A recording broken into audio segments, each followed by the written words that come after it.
Welcome to the Chirp Podcast. Today I have my guest, Dennis from Sidecar CTO Coaching, and I am super excited to talk about all things startup founders, CTOs, the trials and tribulations of running a startup. I think there are many for any of us who've been doing this for any length of time. So Dennis, please, can you tell us a little bit about who you are, what you've done, and where you've come from?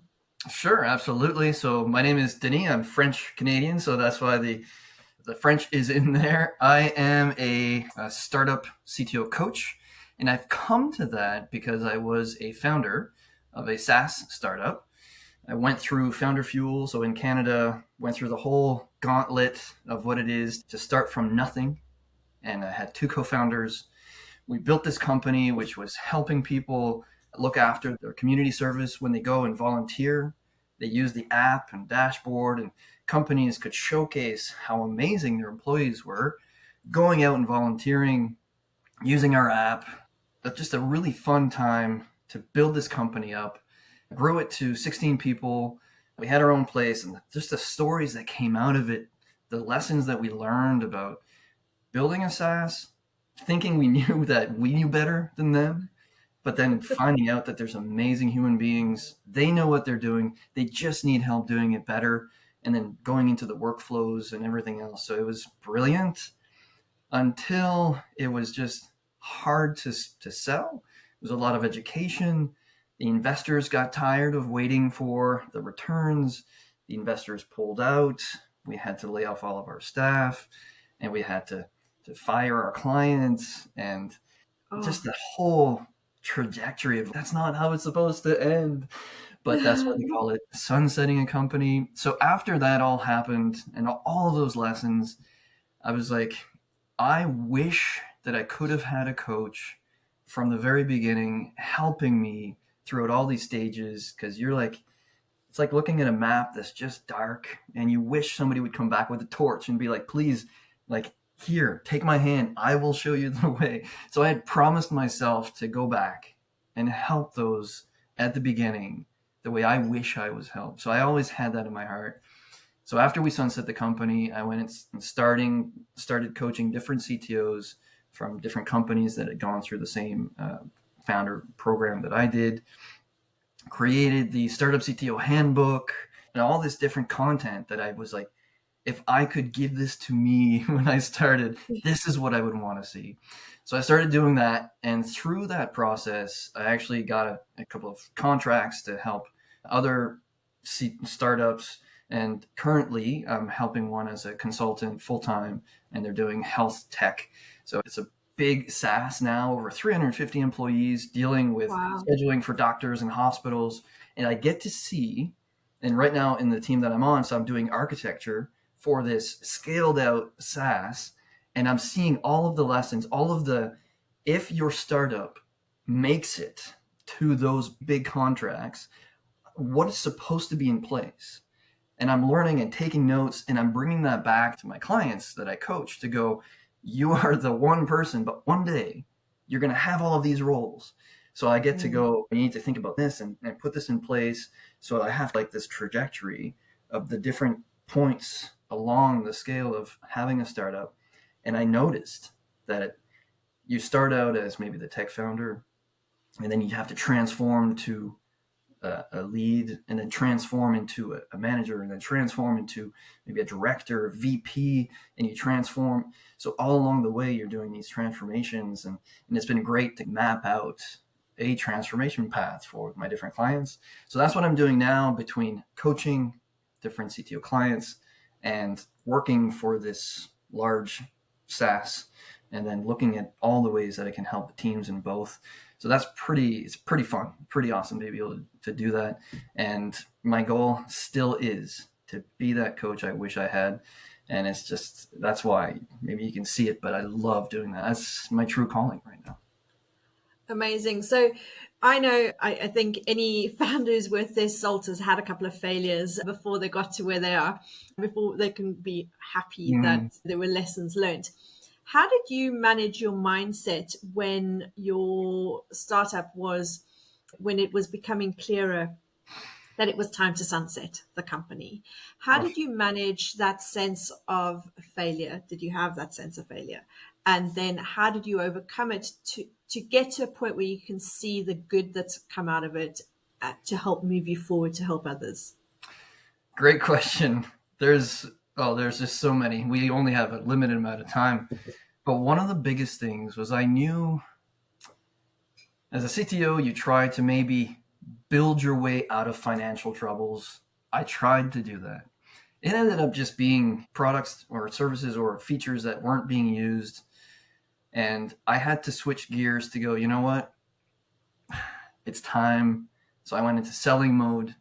And one of the best things that I ever did so far is there was this one client that we were thinking about. I went in, pitched it, took it on, so onboarded them, guided them through using it, and I was just like really hands-on, and it was one of the biggest contracts that we had, and it just gave me a lesson that, you know what, selling is difficult, but it taught me so much because I'm like sitting down in meetings with people using it, being like, it doesn't work, and me having to go, I was wrong. I should have. So I spent my time going, oh, if I would have done this first, that would have taught me so much. And I think it would have been easier to sell. And I think Yeah. working through the failure of seeing, I think it's too late. I wish I would have done this earlier. It went, I want to help people know this. So for Yeah. me, it was just a path of learning and being humbled and being like, okay, I see where I've gone wrong. So this I will teach, I will coach.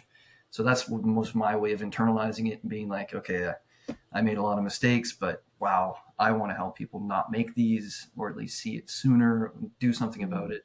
So yeah, turning into sales mode.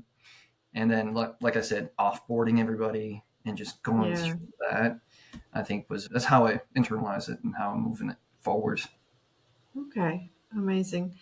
So I know, like when I've been on my startup journey and you're pitching for investment and you go into the accelerators and you're having these interviews, there's always this kind of disparity in that they always so the thing I always come up against is that I don't have enough technical expertise on Mhm. the management team. However, on the other side, the CEO's role always seems to be prioritized and as the most important role in the company. And I think your theory is that CTOs are often left to figure things out. So, how do you envision changing this approach? And what are the key ways in which CTOs can receive more support and guidance in that startup journey? That's a great question. You're a very good podcast host. And that's essentially the big reason why I'm doing this. Currently, right now, I'm contacting accelerators, different startups that are in there. Because when I went through, that's one of the things I noticed, that it is the CEO and the business model, and it's hoisted up and being like, we have to get this right. Is it the right timing? Is it the right message? And then it's like the CTO, you're smart, you can figure it out. But that's where I felt. And even when I went through my accelerator, I was actually asking them, can you please add CTOs in the programming? Can you add some coaching? Like, we need something. We need some support. Bring in CTOs from these startups that you've helped. We need more of that. So personally, that's why I said, listen, I'm just going to move forward and reach out to them and be like, listen, CTO, I know the startup is tough. You're trying to figure this out on your own. Let me be the support that you need, because I know I didn't get any when I was going through the accelerators. They tried, but it's just for good logical reasons. So that's Yeah. how I'm actively going out, reaching out to people, being like, let me help you. Let me in this phase of it. And that's been good because people see it. But the other interesting piece is I've started to do some consulting, some coaching for solopreneur SaaS builders. So these people, and me included, I have side contracts where I've built a SaaS for one client, and there's people out there that have done that. So there's a CEO/CTO of their own little solopreneur that could become something. So I'm starting to see that this support is needed in more ways than one. And I think it's going to start being more of a thing. And through all of my content, I keep talking about the tech vision, and people are like, oh, the CEO has the vision but the tech vision it's God, small g. You're like, you can craft and build anything, because eventually the CEO looks at the CTO and says, can we do this? So there's always that moment. Yeah. And that's why I want to bring these CTOs up to go, yeah, I know how to reach a coach. I know how to get a mentor. I know. So it's like equipping these CTOs with what they need so that when they need to be in front of the board, when they need to give a message in front of the employees, when they need to talk to the CEO and give business answers to business questions, and just they have what they need. So I think us, and there's more of us that are looking to help CTOs, CTO Craft. So Andy Skipper over in the UK is doing this, and we have Etienne de Bruin for 7 CTOs in San Diego. And you've got these individuals that have formed these communities to support these CTOs. So it's there. We just need more of it. So that's my way of throwing that, giving them a fighting chance to really change this world and do the impact that they've been given the key to do. Yeah, I think also for me, I would say that it is connecting the dots between the CEO and the CTO role. I've had experiences where we've been building our SaaS platform, and you get to a point where I've been selling it, and you're like, we're ready to go, and the CTO goes, but that's not what we built. And I'm like, what do you mean? That's not what you built. This is what we've been talking about for 12 months, Yes. weekly, daily. And it turns out they didn't build what I was selling. And so I've had a couple of experiences like that. The other side is that CTO developers as a whole don't necessarily have a good reputation in that they can be seen as a little bit. So I'm hoping that kind of what you're looking at is how we keep that CEO and CTO connection strong to build stronger companies. I love that. Here's an example I was saying earlier about, because I'm working with this scaled SaaS. Right now, the company is building a version 2. Version 1 was that proof of concept that worked, and they're making a lot of money with this first version. But for the second version, they're like, we're going to do this right. So one of the instruments that are used is called a PRD, so product requirement document. And in a startup, you just don't have the time to do that. So you're like, we don't need documentation. Just go ahead and do it. But I love the fact that they actually took the time. They skipped the market requirements document because they know what the market is, and they went straight to the product. But in this document, it's all about the personas and how the personas are actually using this solution to do what they need to do. And then the requirements, and then the devs kind of code against the requirements. But even just crafting that document makes sure that an executive can read it and be like, I see where the connection is. A developer can read it.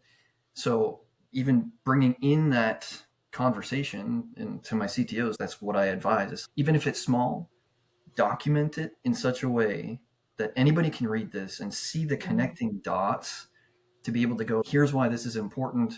There's always business rules. There's always gotchas. And because you craft it as a document that's easily read by everybody, then you get on the literal same page. And then you go, here's why this is important. So that's one of the things that I put in place. But the other thing too is money.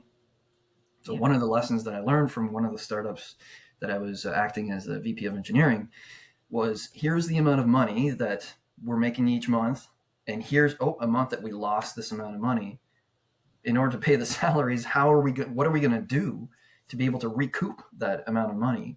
And the fact that the developers were seeing literally a screen with the dollar signs on there, and every day they would just have a habit of looking and being like, negative, what happened? And it's because there was maybe something that went in that broke production, therefore it dipped in the amount of money. So the fact that they were seeing the dollar signs just changed their mind a bit.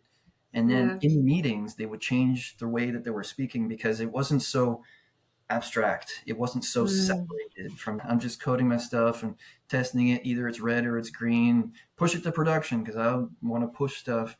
But when it's, this makes money, bringing the client closer to the devs, even getting devs involved in speaking to clients. From one of my lessons of selling the actual product that we were making, like, devs need to be involved in this. So they see human to human. It just changes things where they become interested, invested in that workflow. They see, like, this would be useful. Like, they put themselves in the shoes of the user. Any way that you can do that, have the money connected, but also make sure that everybody speaks that same language. It's like these different touch points. I feel that adds into it.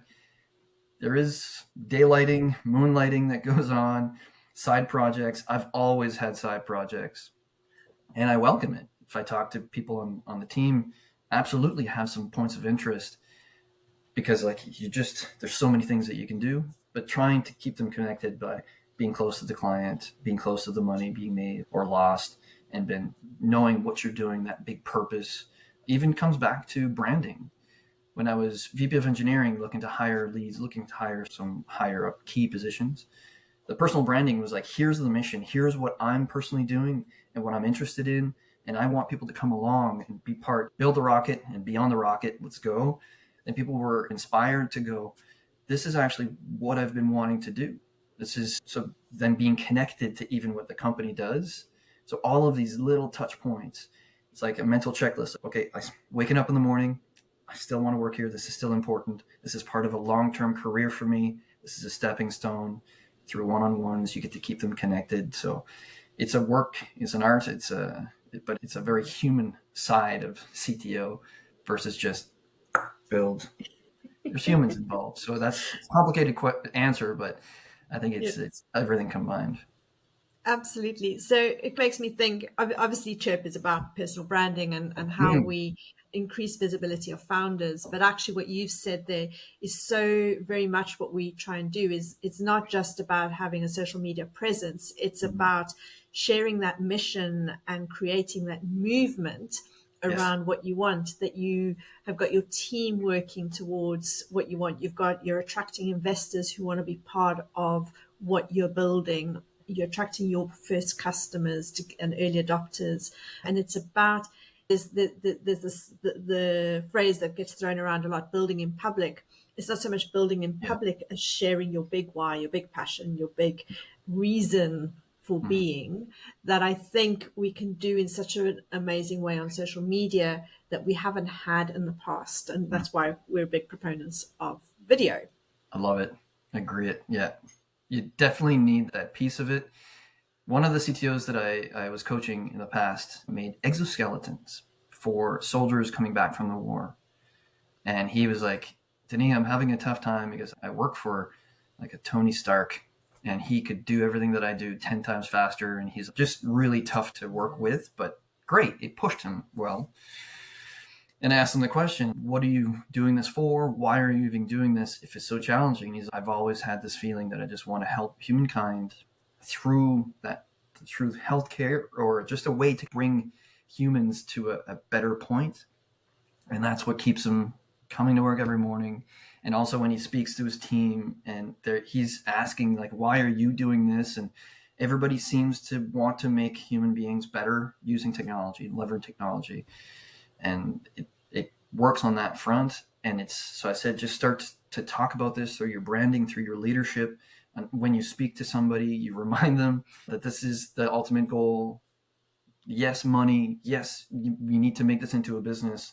But the end of it all is like when you're in 50 years, 70 years, whatever, when you look back, you're like, this made impact in humans' lives. That's what keeps you going. So how do you put that into your branding? I think a lot of CTOs and tech leaders don't realize how important that is. But it's that connection throughout all these changes. That connection is always there. So just bring it out. And I think that helps a tremendous amount. Absolutely. So I'm thinking that in startups, often the CTO started off as the developer, and it was a natural progression in that they were made the CTO. So it's like becoming the accidental leader. In your experience, what do you think the most common kind of misconceptions or gaps in knowledge that you find for first-time CTOs, and how do you help them identify these gaps and then overcome them? Great question, and one that I hear often is a CTO will approach me and say, I can't talk to my CTO. It's just that the communication is not there. And it's like the CEO asks a business question and the CTO answers with a technical answer. And one particular CEO really coined it. Is I cannot take what my CTO is telling me and tell an investor. Like I have to translate that, and that translation is tough. And so the CEO has to say, The CTO said no for this reason. And the investor says, what's the problem? Why aren't we moving forward? So the CTO, one of the skills is to help translate that. And through a series of questions, so here's an ask, the CEO needs to move in this direction, and you say no. How are you going to help the CEO understand what's needed? So what would it take for it to be a yes? Oh, that's interesting. So it's like the CTO, I have to make it reality. Here's what you need to know. But then it's, if this and this was in place, then absolutely it would be a yes. Oh, so there's like room to negotiate on how we can make this happen, because we need to know what the CEO is going through. So he or she is dealing with so much to be able to go, I've got advisors, I've got investors, I've got users, I've got whatever. And now I just have to make this move forward. They're trying their best to communicate with you and the team. And if you can help them out by walking in their shoes. So for me, starting to sell the actual software that we had made to dog food, whatever product or service that you have, to say, hey, can I sit in with you with investor meetings, and just like getting them more involved into that role of the CEO and be more of that executive role, which means strategy, which means like getting into those. So if a CTO is not in there, if a CTO is heads down working, try to pull away from that and get into the shoes of an executive, that helps a tremendous bit, because then they're like, oh, now, so the CFO is asking you for these answers and the CEO is trying to translate what the CTO has said. And spend time with the CFO, spend time with the COO, spend time with the CMO, see whatever, the VPs. So the more that you do that, then you get, that's why one of the things that I really do with my CTO clients is give them the tools to have more time. So I have a quantum time generator piece of content that I created to just like all these tactics to give them more time, or even just how to rejig your schedule so that you can focus on those areas. As a CTO, you become that executive. So that's been a huge way to help my clients get that communication going as a biggest barrier. The second part of that is the other way. So their team is not moving forward on something. Why not? It's because they're not speaking the same language. So the CTO says, why can't you just do, but they're not on board. So that you can bring your employees, you bring your team members into the discussions, into the planning, that's why they say like bottom down up. So you got your OKRs, KPIs. You have your different ways of bringing your team into the discussion. Then they're on board, because let's just say at the end of a quarter, you're doing a big presentation and you're mentioning these up and coming pieces. If it's the first time people are hearing about it, then they like either are apprehensive or we'll never get there. But if you talk to them about it, they're like, yeah, that was my idea. Imagine how on fire your team is when you were in there talking to everybody, and then you're simply presenting what everybody discussed, not team thinking or team designing, or because sometimes you still have to make these decisions. But just them having participated, they're re-franchised in some instances, because they can be disenfranchised. And you're like, this is what we all agreed on. Yes, let's do this. We're excited to get started.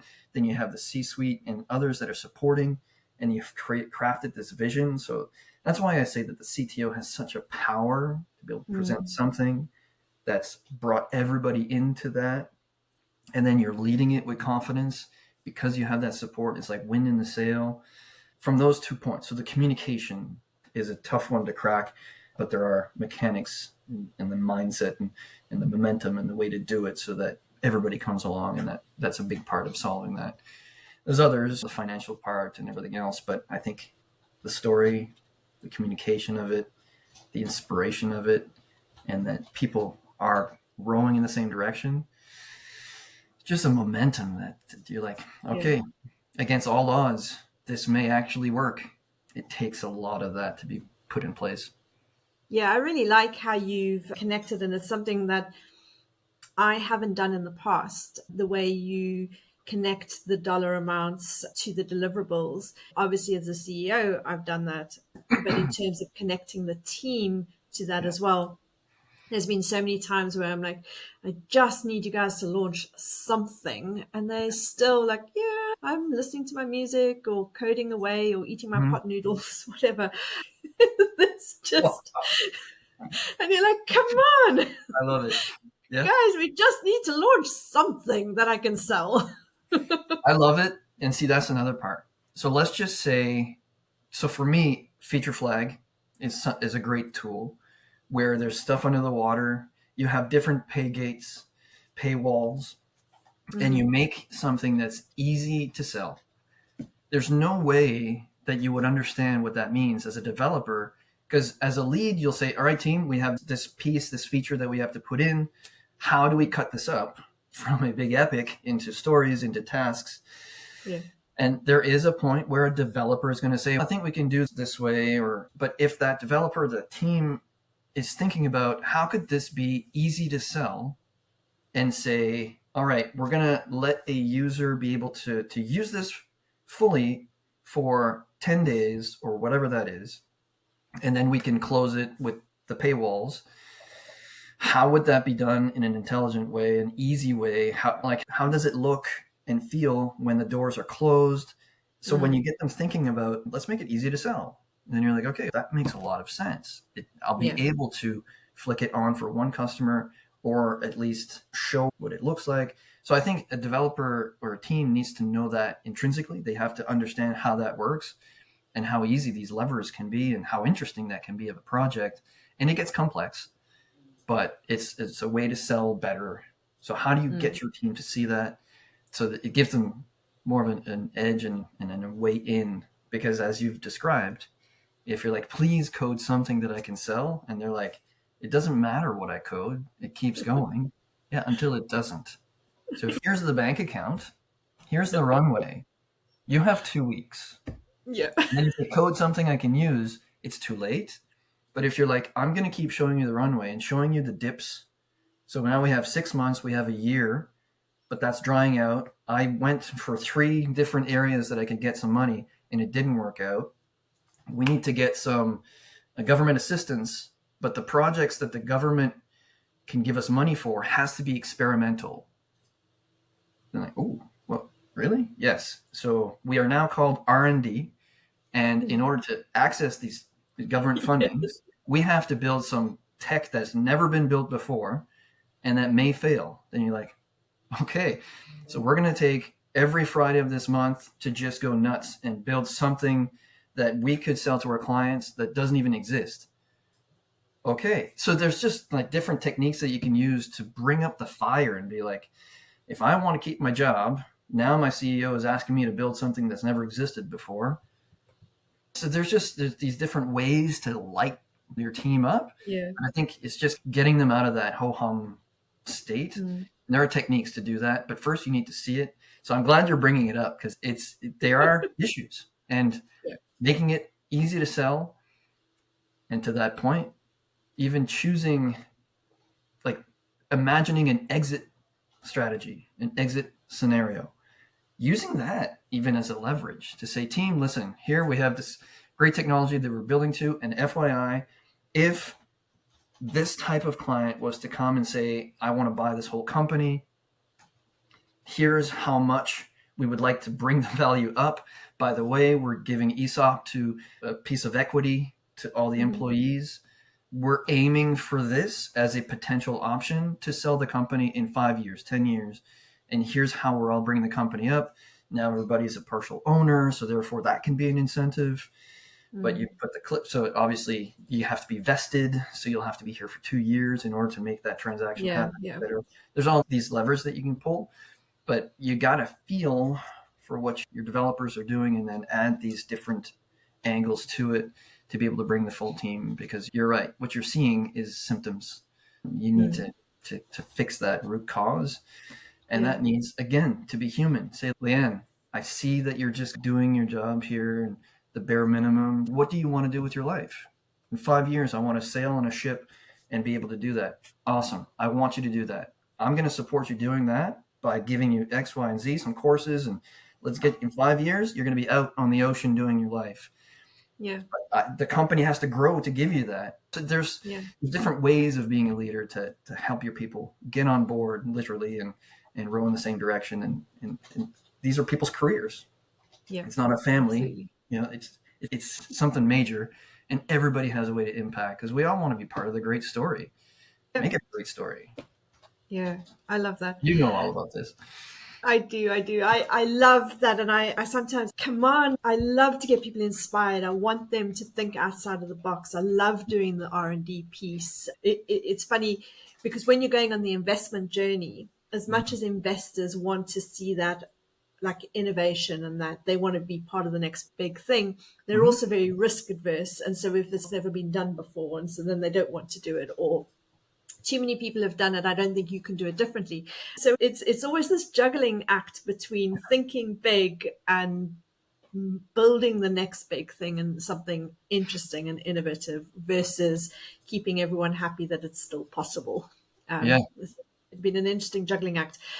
So my question to you is, obviously CTOs like to hide away in the background a little bit.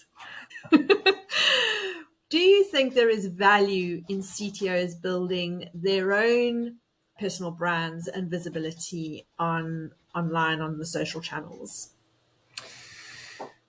100%. That's why one of the lines that I like using is going from basements to boardrooms, because as a CTO, present company, I was a coffee shop coder. So my startup, I built it in coffee shops for various reasons.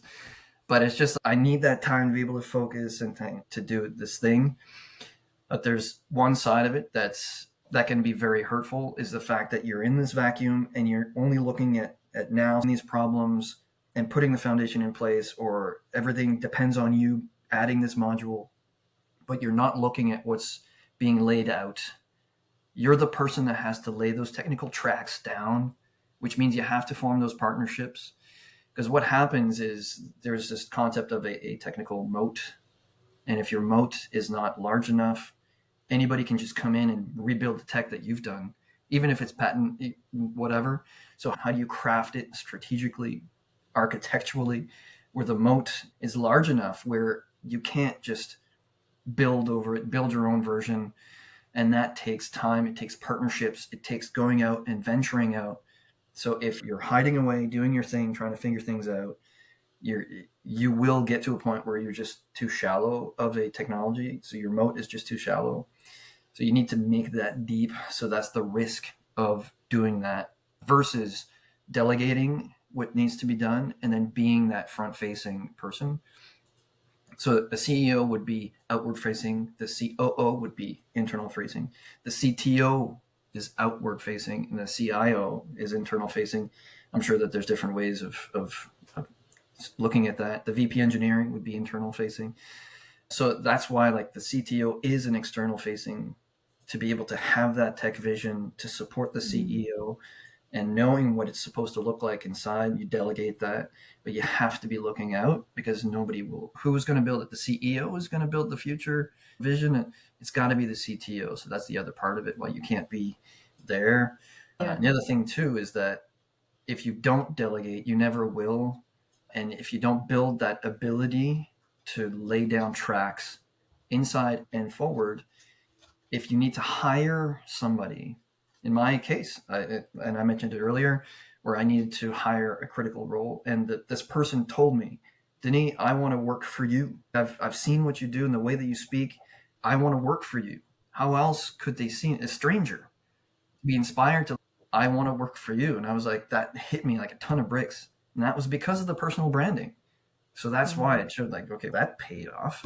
So I think that's why there's just so many different angles where personal branding is a big thing, having the story so that you yourself are inspired to do that role, and that you're out there making the partnerships, and of course using that for content. And nowadays it's so important to lift your head up and go see elsewhere and be able to be responsive. The CEO, you see them that they're frustrated. Maybe she went for something and it didn't work out, and you can be there to support her, or he looked at something that they were trying to put together as a plan. Investors, they're really hard on them. They're like, well, let's talk this out.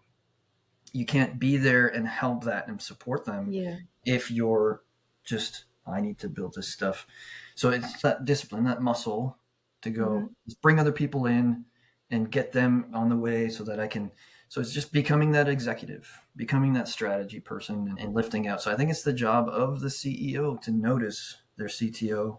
And that's a lot of people that contact me are CEOs. Some of them are like, should I fire my CTO?